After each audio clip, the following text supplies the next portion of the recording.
ചില വ്യക്തികൾ അല്ലെങ്കിൽ ചില വാക്കുകൾ ചിലപ്പോൾ നമ്മളെ ഇൻസ്പയർ ചെയ്യാറില്ലേ? പുസ്തക വായനയിലേക്ക് എന്നെ ഇൻസ്പയർ ചെയ്ത വാക്കുകൾ ഒരു പ്രസംഗവേദിയിൽ വെച്ച് ഞാൻ കേട്ടവയാണ്.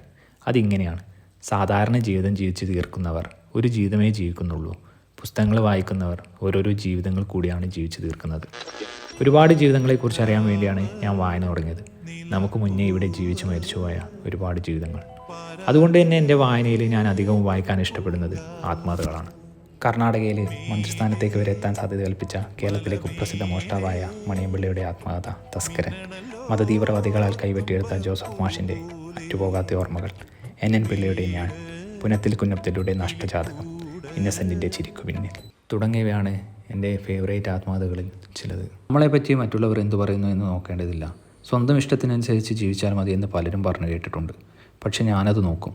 കാരണം ഞാൻ എന്നെപ്പറ്റി മറ്റുള്ളവർ നല്ലത് പറയണമെന്ന് ആഗ്രഹിക്കുകയും ബന്ധുക്കളെയും കുടുംബത്തെയും സുഹൃത്തുക്കളെയും ഒക്കെ